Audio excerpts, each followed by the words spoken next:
సత్క్రైస్తవుడైన వాడు ఖచ్చితంగా తన బాధ్యతలు నెరవేర్చాలి. ఒక కుటుంబాన్ని నువ్వు కలిగి ఉన్నప్పుడు ఆ కుటుంబాన్ని పోషించాలి, సంరక్షించాలి. పురుషుడా, భార్యా బిడ్డల్ని సంరక్షించాలి. నీ మీద అనుకున్న ముసలివాండ్రైన తల్లిదండ్రులకు పట్టెడు అన్నం పెట్టాలి. ఇది బాధ్యత. ఒకవేళ ఒక దేవుని బిడ్డగా ఉన్న నీ ద్వారా జరగకపోతే నువ్వు అవిశ్వాసి కన్నా చెడ్డవాడివని వాక్యంలో ఉంది. చూస్తావా? తిమోతికి రాసినటువంటి మొదటి పత్రిక 5వ అధ్యాయం 8వ వచనం ఒక్కసారి చూసి అండర్లైన్ చేసుకో.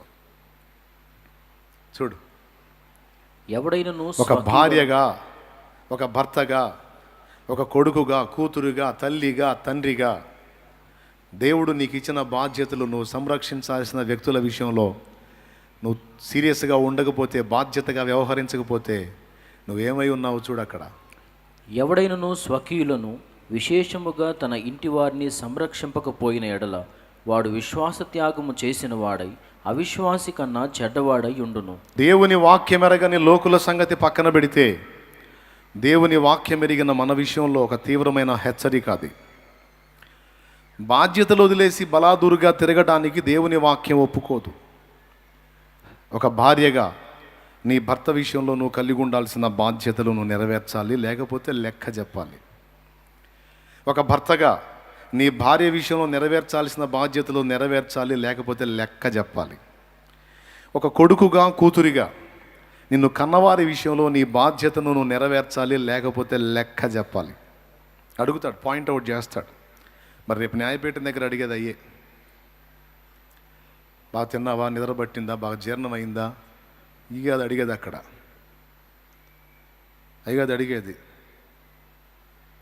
అక్కడ. అడిగేది ఏంటంటే, నేను నీకు చాలా విషయాలు అప్పచెప్పాను, ఎంతవరకు సమర్థవంతంగా నెరవేర్చావు అని అడుగుతాడు. ఒకవేళ నువ్వు మిస్ అయిన బాధ్యతలు ఏమైనా ఉంటే ఎందుకని అవి నెరవేర్చలేదు అని అడుగుతాడు. దానికి సరైన కారణం నువ్వు చెప్పాలి. చెప్పకపోతే గద్దింపును ఎదుర్కొంటాం. మనుషుల ముందంటే మనం ఏదో హడావుడి గోల్ చేస్తే వాళ్ళే మౌనంగా ఉంటారు. కొంతమంది ఏం చేస్తారంటే వాళ్ళ దగ్గర తప్పు ఉందనుకో, మనం వాళ్ళని నిలదీసామనుకో, వాళ్ళకి ఆన్సర్ దొరకలేదనుకో, నెక్స్ట్ పాయింట్ ఏంటో తెలుసా, అగుడు చేస్తారు. అర్థమైందా? ఏం చేస్తారు? అగుడు అంటే గొడవ, పెద్దగా మాట్లాడతారు, హడావుడి చేస్తారు. అంటే ఆ నోరుకు జడిసి మనం మౌనం అయిపోతాం. అర్థమైందా?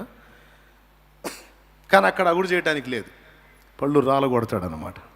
స్తోత్రం చెప్పండి. ఏం చేస్తాడు? ఇంక అంతే, మళ్ళీ మాట ఉండదు. అదంట సంగతి.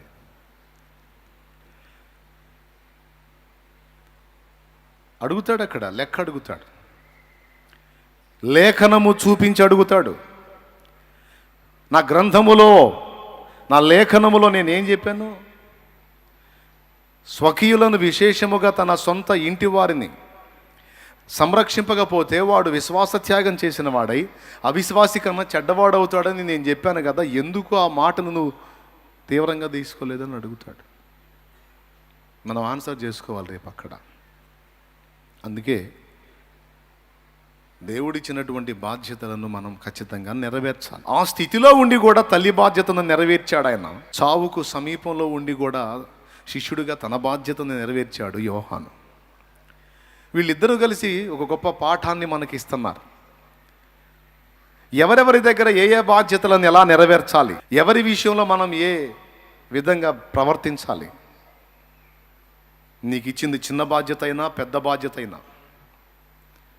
ఇప్పుడు కొంతమంది, నీకెందుకన్నయ్యా ఇన్ని ఒత్తిళ్ళు, ఇన్ని టెన్షన్లు, ఎందుకన్నయ్యా ఒక్కోసారి ఏమో హ్యాపీగా కనపడతావు, ఒక్కోసారి నీరసంగా కనపడతావు, ఒక్కోసారి ఏమో గంతులేస్తుంటావు, ఒక్కోసారి ఏమో బలహీనంగా కనపడతావు అని మీకుండే డౌట్స్ మీకు ఉంటాయి. నా ప్లేస్కి వస్తే మీకు అర్థమైద్ది. అటుపక్కుండి ఎన్నో మాటలు అనుకోవచ్చు, కానీ ఈ ప్లేస్కి వచ్చి ఈ స్థానంలో ఉంటే నీకు అర్థమైద్ది, లేకపోతే అర్థం కాదు.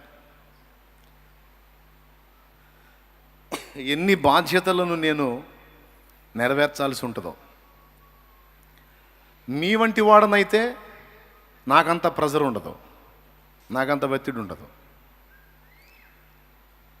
మీ మట్టుకు మీరున్నట్టే నేనుంటే, ఇప్పుడు ఉదాహరణకి మీరున్నారు, ఏదో ఆదివారం చర్చికి వస్తారు, 6 రోజులు మీకు తగ్గ పని ఏదో చేసుకుంటారు, చాకిరీ చేసుకుంటారు. కంపెనీలో పని చేసేవాళ్ళు, జాబ్ చేసుకునేవాళ్ళు, వ్యాపారం చేసుకునేవాళ్ళు, ఏమండి పొలం పని చేసుకునేవాళ్ళు, కూలీ పని చేసేవాళ్ళు, ఎవరి పని వాళ్ళు చేసుకుంటారు. ఆదివారం చర్చికి వస్తారు. మరి అంతేగానే మరి ఖాళీగా ఉంటే మాకు నడవదుగా.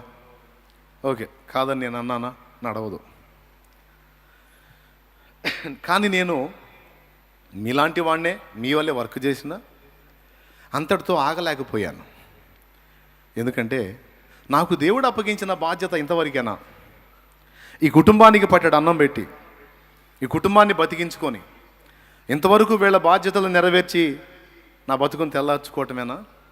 ఇంకా ఏమైనా నాకు దేవుడు అదనంగా బాధ్యతలు అప్పచెప్పాడా అని నేను వెతికాను. అప్పుడు సమాజం వైపు నా దృష్టి వెళ్ళేటట్టు దేవుడు చేశాడు. నీ ఓన్ ఫ్యామిలీ కోసం ఇప్పటిదాకా మల్లగుల్లాలు పడ్డావురా, ఇప్పుడు నువ్వు నా బిడ్డవయ్యావు. ఓన్లీ కుటుంబ బాధ్యతే కాదు, సమాజ బాధ్యత కూడా నీ భుజాల మీద ఉంది. సమాజాన్ని రక్షణలోనికి నడిపించాలి.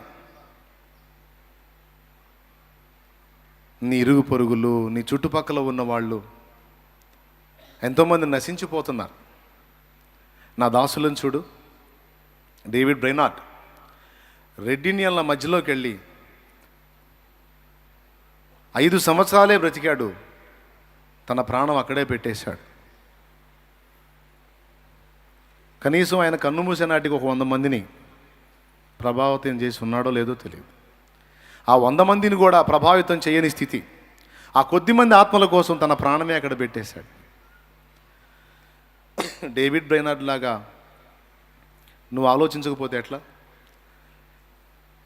డేవిడ్ బ్రైనార్డ్ కొద్ది సేవే చేశాడు, కానీ తర్వాత ఆ ప్రాంతంలో రెడ్ ఇండియన్లో గొప్ప ఉద్యమం వచ్చింది. చాలామంది మిషనరీలు అక్కడి నుంచి లేచారు. డేవిడ్ బ్రైనార్డ్ ఆ 5 ఏళ్లలో పడ్డ బాధలో జోనాథన్ ఎడ్వర్డ్ అనే గ్రంథస్థం చేస్తే, ఆ డైరీని పబ్లిక్ చేస్తే, గొప్ప గొప్ప మిషనరీలను లేపి వేలాది లక్షలాది ఆత్మలను ప్రభావితం చేసే యోధులు తయారవడానికి ఆయన చిన్న డైరీ ఉపయోగపడింది. అందులో ఆయన పడ్డ బాధలు. సృష్టికర్తగా నా ఇష్టమును నెరవేర్చడానికి, నా చిత్తాన్ని నెరవేర్చడానికి డేవిడ్ బ్రైనార్డ్ ఎంత త్యాగం చేశాడో చూడు. డేవిడ్ బ్రైనార్డ్ నీలాగా ఓన్లీ తన ఫ్యామిలీ వరకే అనుకుంటే ఎట్లా? అంతమంది జీవితాలు ప్రభావితమయ్యాయా? కాదు కదా. కాబట్టి నీ ఫ్యామిలీ మాత్రమే కాదు, ఈ ఫ్యామిలీ కంటే ముందున్నవాడిని నేను నీకు సమాజాన్ని చూపిస్తున్నాను. సమాజంలోని వ్యక్తుల్ని రక్షించాల్సిన బాధ్యత కూడా నీ మీద ఉంది అంటాడు ఆయన, అన్నాడు. మరి నేనేం చేయాలి? నేనేం పాస్టర్ని కాదే మరి కూటం పెట్టి ప్రసంగాలు చేయడానికి. బాగా వినండి అయ్యలారా, ఒకసారి ఒకళ్ళకొకళ్ళు వందనాలు చెప్పండి.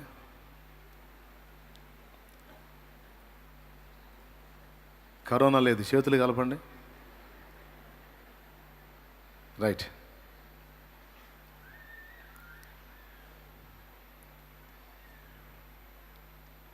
ఓన్లీ నా ఫ్యామిలీ వరకే నా బాధ్యత కాదు. నిన్ను సృష్టించిన సృష్టికర్తగా నీ విషయంలో నాకు కొన్ని ఉద్దేశాలు ఉన్నాయి, అవి నెరవేర్చాలని నా ప్రభు యొక్క ప్రణాళిక. ఆ బాధ్యత కూడా నేను నెరవేర్చాలి. గనుక నేను మరి ప్రసంగికుడిని కాదు, పాస్టర్ని కాదు, ఎట్లా చేయాలి? అప్పుడు నేనేం చేశాను తెలుసా? సమాజం మీద దృష్టి పెట్టి సమాజంలో ఉన్నటువంటి నా సహోదరులకు యేసయ్య ప్రేమను పరిచయం చేయటం మొదలుపెట్టాను. నా బాధ్యత. నా ఫ్యామిలీని బ్రతికించుకోవటం నాకు ఎంత తీవ్రమైన విషయమో, నా తోటి వారికి సాటి వారికి యేసును ప్రకటించి పరిచయం చేసి వాళ్ళ ఆత్మలను బ్రతికించడం కూడా నాకు అంతకంటే ఎక్కువైన బాధ్యత. నేను ఉండలేకపోయాను. మరి ఉండమంటారా మరి మీలాగా? మీలో కొందరిలాగా ఉండేదా? ఉండమంటే చెప్పండి, ఇప్పుడైనా మొదలు పెట్టుకుంటే ఏమైంది? నన్ను సృష్టించిన సృష్టికర్త నా నుంచి ఏం ఆశిస్తున్నాడు? నా సమాజానికి నేను నెరవేర్చాల్సిన బాధ్యత ఏంటి? నా కుటుంబ సభ్యులకు నేను నెరవేర్చాల్సిన బాధ్యత ఏంటి? నేను పుట్టి పెరిగిన సంఘం విషయంలో నా రెస్పాన్సిబిలిటీ ఏంటి? నన్ను నడిపించిన దైవజనుల విషయంలో నా బాధ్యత ఏంటి? నా దగ్గర పుట్టినటువంటి బిడ్డల యొక్క బాధ్యత ఏంటి? నన్ను కన్నవాళ్ల బాధ్యత ఏంటి? నేను కన్నవాళ్ల బాధ్యత ఏంటి?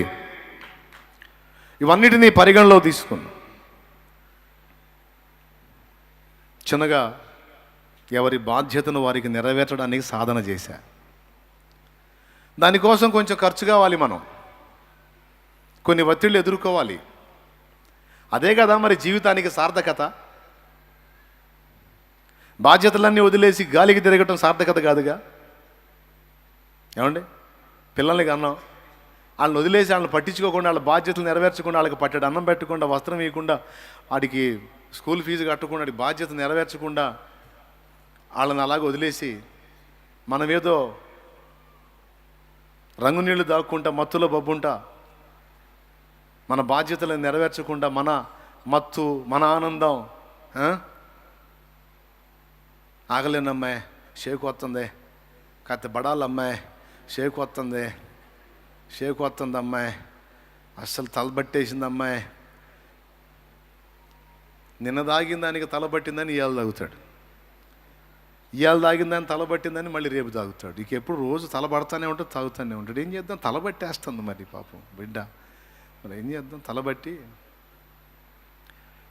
మరి కన్నావుగయ్యా, ఎగిరెగిరి పెళ్లి చేసుకున్నావు, కన్నావు,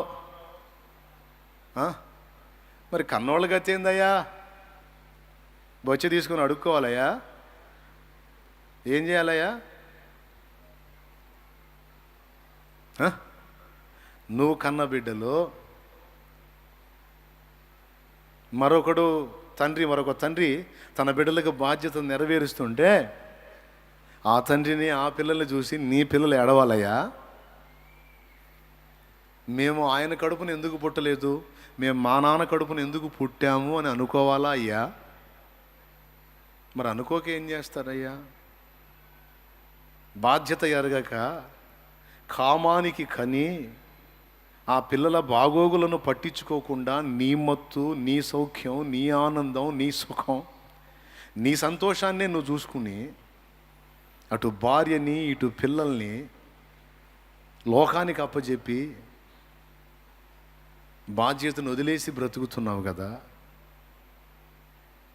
కొడుకు పుట్టాడంటే నీ తండ్రి ఎంత సంతోషపడ్డాడో, కొడుకు పుట్టాడంటే నీ తల్లి ఎంత సంతోషపడిందో నిన్ను కన్నోళ్ళు. అసలు నువ్వు కన్నోళ్ళకే దిక్కులేదు, ఇక నిన్ను కన్నోళ్ళకి ఇంకెక్కడ? వాళ్ళంతన్ని వాళ్ళ దగ్గర నుంచి డబ్బులు తీసుకొని పోయి తాగి.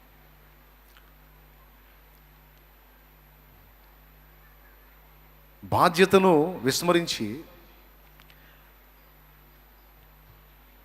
మత్తులో బ్రతుకుతున్న జీవితాలు ఎన్నో లక్షలు, కోట్లు, లక్షలు కాదు కోట్లు. ఈరోజు దేవుని మహాకృపను బట్టి ఒకప్పుడు మీరు అట్టివారై ఉన్నారు. కానీ కొంతమంది సమాజం పట్ల ప్రేమ కలిగిన వ్యక్తులు, దేవుడిచ్చిన బాధ్యతను ఎరిగినటువంటి వ్యక్తులు కొంతమంది మీకు సువార్తను మోసుకొచ్చారు. బ్రదర్, ఓకే, బాధ్యతలు విస్మరించావు, తాగుతున్నావు, బానిస అయిపోయావు, మానుకోలేకపోతున్నావు. నిన్ను ఆ బంధకాల్లోంచి విడిపించేటువంటి వ్యక్తి ఒక ఆయన ఉన్నాడు. ఆయన నిన్ను కొట్టడు, తిట్టడు.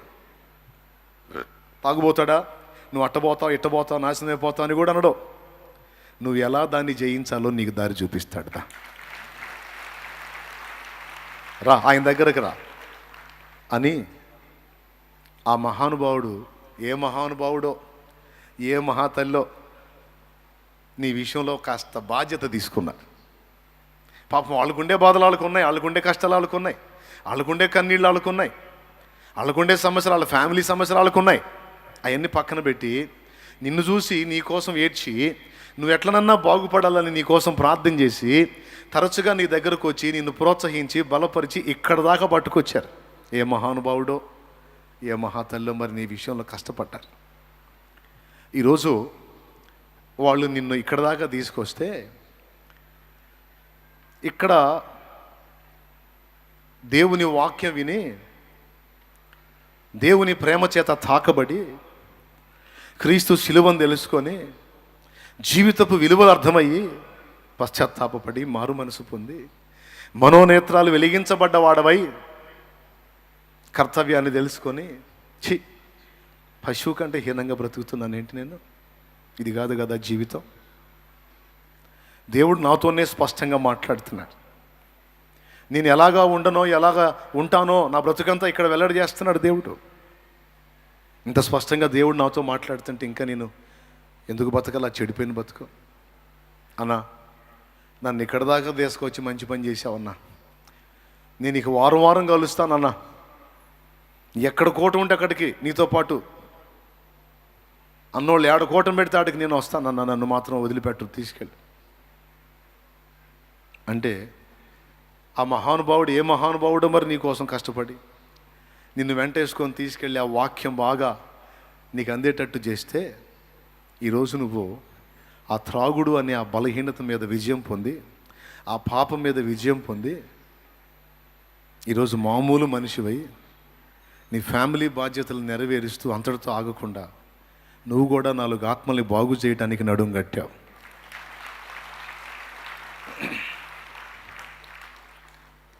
ఒకప్పుడు నీ పిల్లలు, ఒకప్పుడు నీ భార్య నిన్ను చూసుకుని ఇతడు నాకెందుకు భాగస్వామి అయ్యాడు నీ భార్య ఏడ్చింది. ఈడి కడుపున మేమెందుకు పుట్టాం దేవుడా, ఈ దరిద్రుడు, వాళ్ళ నాన్న చూడు, వీళ్ళ నాన్న చూడు, మా నాన్నేందిలా. మా నాన్న కూడా పనిచేస్తాడు కదా. వాళ్ళ నాన్న రోజుకు 600 సంపాదిస్తే మా నాన్న 1500 సంపాదిస్తాడు. కానీ మాకు ఈ చినిగిపోయిన బట్టలే, కానీ మాకు పచ్చడే, మాకు రేషన్ బియ్యమే. కారణం మా నాన్న సంపాదన అంతా. ఎవరో బాధ్యత తీసుకున్నారు, నీ బాధ్యత. అందరూ నిన్ను చీచా అంటుంటే వాడా తాగుబోతే ఎదవాడు, వాడు ఊరకపోయేవాడే, ఎడ రాలిపోతాడు, ఎట్టంటే వాళ్ళు ఎందుకు పోతే పోయిద్దని వాడు అట్ట చేస్తాడు, వాడు ఇట్ట చేస్తాడు, వాడు భార్య పిల్లల్ని వేధించుకు తింటున్నాడు, వాడంత నీచుడు లేడు, వాడంత దుర్మార్గుడు లేడు, వాడంత దుష్టుడు లేడని అందరూ నిన్ను తిట్టి తిట్టి తిట్టి ఇంట్లో తిట్టి బయట తిట్టి వీధిలో తిట్టి శాపాలు పెడుతుంటే తాగినప్పుడు తాగిన మత్తులు అందరినీ తిట్టినా తాగు మత్తు దిగిన తర్వాత వాళ్ళందరి మాటలు సూదుల్లో గుచ్చుతుంటే ఈ మాటలు పడలేక అటు మానుకోలేక అటు దానికి బానిసై అటు దాని సాయంత్రానికి దానికి వెళ్ళాలి, దాన్ని మానుకోలేక ఇటుపక్క ఏంటి నేను జీవశ్చవంలా బతుకుతున్నాను, నా బ్రతికేంది ఇంత నీచంగా దిగజారిపోయింది, ఇక ఇంతేనా నా బతుకు, నాకంటూ ఇక మార్పు ఉండదా, నాకంటూ ఒక క్రొత్త జీవితం ఉండదా అని ఎన్నోసార్లు అనుకొని కూడా ఆ బాధ అంతా ఆ గుండెల్లోనే దిగమింగుకొని ఇక నేను ఇంతే అని రాజీ పడ్డటువంటి నీ దగ్గరికి ఎవరో వచ్చాడు ఒక మహానుభావుడు. అతడు అందరూ తిట్టినట్టు నేను తిట్లా, అందరు విమర్శించినట్టు విమర్శించలా, నువ్వు దాన్ని జయిస్తావు, నీకు ఒక క్రొత్త జీవితం దేవుడు ఇస్తాడు, రమ్మని పిలిచాడు. వాడు తాగుబోతాడు, వాడు నీచుడు, వాడు లేకోడు, వాడు గలీజోడు, వాడు అలాంటోడు, వాడు ఇలాంటోడని సమాజం అంతా నిన్ను అంటుంటే ఈ దేవుని ప్రేమతో క్రీస్తు ప్రేమతో నిండిన వ్యక్తి ఎవరో వచ్చారు నీ దగ్గరికి. అతడు తిట్టలా, అతడు దూషించలా, శపించలా, అతడు నిన్ను ప్రేమించాడు, దేవుని ప్రేమను నీకు చెప్పాడు. ఆ మహానుభావుడి కష్టం, ఆ బాధ్యత నెరవేర్పు ఈరోజు నీ రక్షణ, నీ కుటుంబానికి దీవెన. మరి ఇప్పుడు నేను నా లైఫే నాకెందుకులే, నా ఫ్యామిలీ నాకు చాలని నేను అనుకుంటే ఎన్నో జీవితాలు నా కళ్ళ ముందే నాశనం అయిపోయాయి. ఈరోజు నేను ఎలా ఉన్నా ఏమైపోయినా నా కళ్ళ ముందు దేవుడు నా బిడ్డల్ని వాడుకొని, నన్ను వాడుకొని, నా బిడ్డలంటే వాళ్ళు ఎవరు అనుకున్నారు మీరే, మిమ్మల్ని వాడుకొని నన్ను వాడుకొని మన ద్వారా రక్షించిన ఆత్మలు వాళ్ళ సాక్ష్యాలు వింటంటే ఈ జన్మకి ఇంకేం కావాలరా నాయన, నా స్తోత్రం అనిపిస్తుంది. ఈ జీవితానికి ఏం కావాలి? ఎందుకు పుట్టావరా నీ బతుకు జడ అనిపించుకున్న రోజులు ఉన్నాయి. ఎందుకు పుట్టావరా నువ్వు నాశనంగా అనిపించుకున్న రోజులు ఉన్నాయి. ఎప్పుడు తగిలిద్దిరా నీకు బండి, ఎప్పుడు తగిలిపోతావరా అన్న మాటలు ఆ రోజులు ఉన్నాయి. అదే మనిషి కానీ యేసు చేతుల్లో పడ్డ తర్వాత, నువ్వు లేకపోతే మా గతి ఏంది, అమ్మో నువ్వు రాకపోతే మా పరిస్థితి ఏంది. నిజంగా దేవుడు నిన్ను మాకు అనుగ్రహించిన వరం.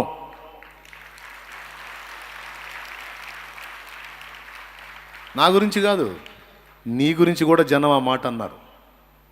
నువ్వు రక్షించిన వాళ్ళు ఏమన్నారు తెలుసా నీతో? దేవుడు మాకు వరంలాగి పంపించాడన్న నిన్ను అన్న. నువ్వు వచ్చి మా విషయంలో జోక్యం చేసుకోకపోతే అయిపోయేదన్న మా కథ. అక్క, దేవుడిని వరం అక్క, దేవుడు మాకు ఇచ్చిన వరం అక్క. నువ్వు మాకు అందించకపోతే, మా కోసం నువ్వు ప్రయాసపడకపోతే, మా కోసం నువ్వు త్యాగం చేయకపోతే, పాపం నీకుండే కష్టాలు నీకున్నాయక్క, నీకుండే బాధలు నీకున్నాయక్క. అయినా అన్నీ నెరవేర్చుకుంటానే ఓ పక్క మా బాధ్యత నెరవేర్చావక్క, లేకపోతే మా బతుకులు ఏమైపోయాయో అని నీతో కూడా కొంతమంది అన్నారు. అనలేదా? అనకపోతే వాళ్ళు కృతజ్ఞతాహీనులు అవుతారు. ఖచ్చితంగా అంటారు అంతే. ఈ జీవితానికి సార్థకత అప్పుడు లభించింది. నిన్ను సృష్టించాడే సృష్టికర్త. తల్లి గర్భంలో నువ్వు పడ్డప్పుడు ముద్దు పెట్టాడు, భూమి మీదకి వచ్చినప్పుడు ముద్దు పెట్టి నా ముద్దుల కొడుకు కూతురు అనుకుని మురిసిపోయాడే ఆయన.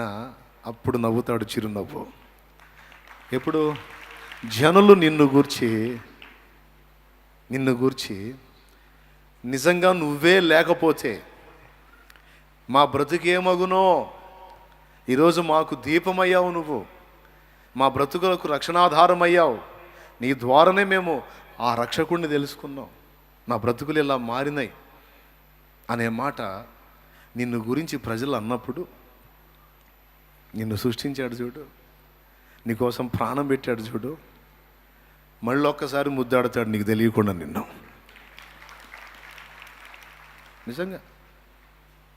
నిజంగా నీకు ఆ దర్శనం ఉంటే, ఆ విశ్వాస నేత్రాలు ఉంటే నీకు ఖచ్చితంగా కనపడతాడు యేసయ్య. నేను ముద్దాడుకుంటాడు. నా బంగారు కొండవరా, అందుకేరా మరి నీకోసం అంత కష్టపడ్డది నేను. చూడు ఎన్ని జీవితాలు వెలుగుతున్నాయో చూడు నీ వల్ల. చూడు నా తల్లి, ఎన్ని బ్రతుకులు బాగుపడ్డాయో చూడు నీ వల్ల. ఈ కొంచానికే ఇంకా నేను ఇస్తాను, నీకు లైఫ్ ఇస్తా. ఇంకా చాలామందిని వెలిగించాలమ్మా, చాలామందిని వెలిగించాలరా. వాళ్ళంతా నిన్ను ఘనపరిచి మాట్లాడుతుంటే నేను తృప్తి చెందుతా. దేవునికి స్తోత్రం. నిన్ను కన్నవాళ్ళు తృప్తి చెందాలి, కట్టుకున్నవారు తృప్తి చెందాలి. ఒకవేళ దురాశపరులై, వాళ్ళు అన్యాయస్తులై ఒకవేళ నిన్ను నిందిస్తే, నీ కష్టాన్ని గుర్తించకుండా నిన్ను తోలనాడితే, నేను ఎరగనా నీ కష్టాన్ని? వాళ్ళు ఎరగరు, సరే నేను ఎరగనా నీ త్యాగాన్ని? కొంతమంది అన్యాయస్తులు ఉంటారమ్మా, నీ త్యాగాన్ని గుర్తించకుండా నిన్ను అంటారు. కొంతమంది అన్యాయస్తులు ఉంటారు నాన్న, నువ్వు వాళ్ళకి మేలు చేసావు అన్న సంగతి ఎరగరు. దూషిస్తారు, నిందిస్తారు, తృణీకరిస్తారు. అయినా నేను ఎరుగుదును కదా. Praise the Lord. ఈ మధ్యాహ్నం వేళ కొద్దిగా సీరియస్గా ఈ మాటలు తీసుకోండి, చాలా అవసరం. మీ బాధ్యతలను మీరు కాస్తో కూస్తో నెరవేర్చినందుకు ఇంత పని జరిగింది. మీరందరూ ఇంత పని జరిగింది. మళ్ళొక్కసారి చైతన్యవంతులై, మళ్ళొక్కసారి నడుం కట్టి, మళ్ళొక్కసారి మీ బాధ్యతల వైపు తిరిగి చూసి, నేను నెరవేర్చవలసిన బాధ్యతలన్నీ సమర్థవంతంగా నెరవేరుస్తున్నానా అనేది ఒక్కసారి మళ్ళా శల్య పరీక్ష చేసుకున్నట్టు చేసుకుని, మళ్ళీ బాధ్యతల నెరవేర్పుకు పునరంకితం కాగలిగితే మరొక రౌండ్ గొప్ప ఉద్యమాన్ని మనం చూడబోతున్నాం. గట్టిగా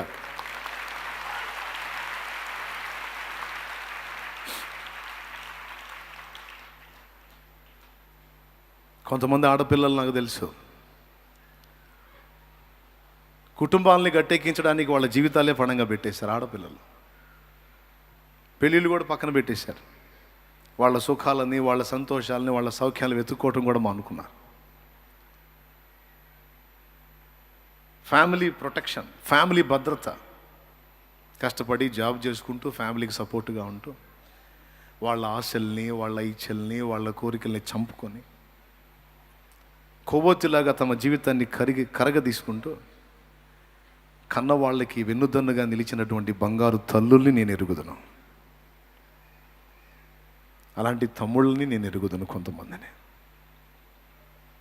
ఆడపిల్లలు అలాంటి వాళ్ళని చూసినప్పుడు కళ్ళలో నీళ్లు తిరుగుతాయి నాకు. పాపం అందరికుండే ఆశలు ఈ బిడ్డకుంటాయి కదా, అందరికుండే కోరికలు ఈ బిడ్డకుంటాయి కదా, అందరికుండే ఆనందాలు ఆ బిడ్డకు కూడా కావాలనే ఆశ ఉంటుంది కదా. కానీ అన్నీ పక్కన పెట్టి ఈ కుటుంబం కోసం తను ఎంత అంకితమైంది. నేనేమైపోయినా పర్వాలేదు, నన్ను కన్నవారు, నా తోడబుట్టిన వారు బాగుంటే నాకు అంతే చాలని తన బ్రతుకుని కొవ్వొత్తిలా కరగదీయడానికి ఇష్టపడ్డారు. చూడు, వీళ్ళు కదా నిజంగా యేసు ప్రభు యొక్క వారసులు, వీళ్ళు కదా నిజంగా యేసు ప్రభు బిడ్డలు అనిపిస్తుంది. నాకు తగిలారు చాలామంది ఉన్నారు దేవుని కృపలో. కొంతమంది మగపిల్లలు, పెద్దోళ్ళు, చిన్నోళ్ళు. ఈరోజు ఇక్కడ కూర్చున్న వాళ్ళలో ఇంకా ఎవరైనా మీ బాధ్యతలని మీ ఫ్యామిలీ పరంగా కావచ్చు, సమాజ పరంగా కావచ్చు, సంఘపరంగా కావచ్చు, సృష్టికర్త పరంగా కావచ్చు, ఎవరైనా ఇంకా బాధ్యతలను విస్మరిస్తున్న పరిస్థితుల్లో ఉంటే ఒక్కసారి చూసుకోండి. రేపటి రోజున మరి ఇన్ని లింకులు పెట్టి ఈ బాధ్యతలన్నీ నెరవేర్చమని పిలుపునిచ్చి వీటన్నిటికి ప్రతిగా రేపు అక్కడ తీర్పు తీర్చి గొప్ప బహుమానాన్ని ఆయన తన దగ్గర సిద్ధం చేసుకొని ఉన్నాడు. బహుమానం అంటే ఏమి ఇస్తాడో అని మీరు అనుకోవద్దు. ఒక్క మాట పలికితే చాలదా? కోట్లాది దేవదూతల ముందు, కోట్ల కోట్ల మానవుల ముందు, కోట్ల కోట్ల దేవదూతల ముందు, నా కుమారుడు, నేను అప్పచెప్పిన బాధ్యతలు చాలా నెరవేర్చిన నా బంగారు కుమారుడు, ఇదిగో నా కుమార్తె అంటే చాలదా? నీకు ఇంకా షీల్డ్లు, బహుమానాలు అంటే ఏం కావాలి నీకు? ఆయన నిన్ను లేచి వచ్చి సాధారణంగా ఆహ్వానించి గుండెలకు హత్తుకొని మెచ్చుకుంటే ఇంకేం కావాలి?